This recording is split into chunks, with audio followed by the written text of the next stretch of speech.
You're watching Lessons in Leadership, exclusively on CBT News. Here now is Dave Anderson.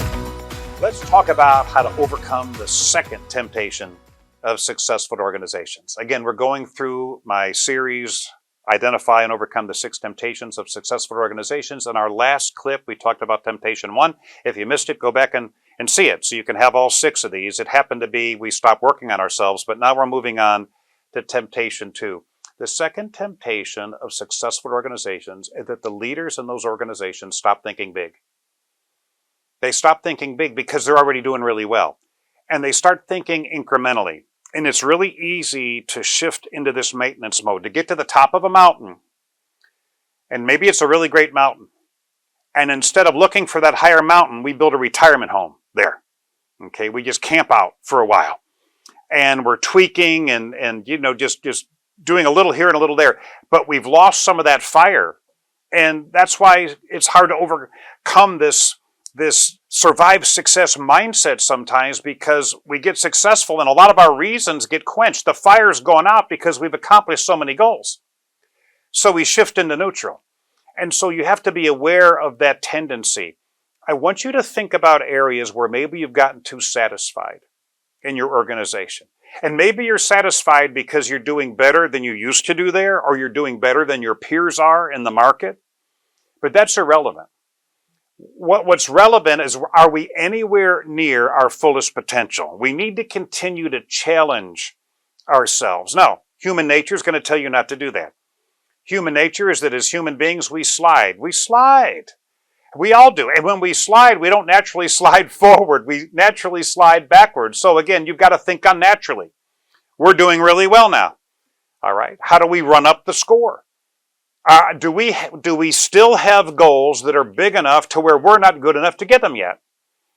Your goals, when you set your goals, and this is a sweet spot for goals, you should set your goals at a point to where you're not good enough to reach them yet. Your goals should always initially exceed your competence. If you're already good enough to reach them, there's no stretch, there's no tension. You're playing it too safe. Now, I'm not talking about setting these crazy, overwhelming goals nobody buys into. Psychologists say if the goal's too high or too low, people mentally check out. They don't care. But you've got to look at your department overall and each individual, and here's where you set the goal. We set the goal at a point to where we can get there. We are not going to get there doing what we're doing right now. We're going to have to stop doing some things that are unproductive, start doing some things, do more of some things, do less of some things, get better at some things, do some of the things we're already doing more often. Okay? We're going to do some of the things we're already doing. We need to do more of it. What got us here isn't going to get us there. And so if you under-challenge your team, you cheat the team. If you under-challenge yourself, you cheat yourself. So don't be a cheater. Leaders stretch, we don't maintain. Babysitters maintain. We are in the stretching business as leaders. So look for areas where maybe we're playing it too safe. We can hit the goal with business as usual. It's not challenging us like it once did.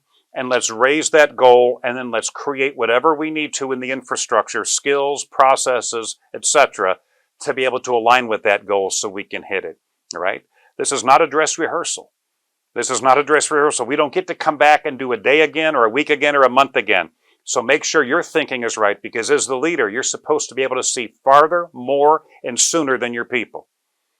And so you've got to be the one that casts this bigger vision for them. If not you, who? So evaluate this. If you've fallen prey to this temptation, face it, fix it, acknowledge it, change it. Next time, we'll talk about the third temptation of successful organizations. You can see the entire series of Dave Anderson's Lessons in Leadership right here at cbtnews.com. And be sure to check out Dave's book, Elevate Your Excellence, available on Amazon or at learntolead.com. Thanks for watching.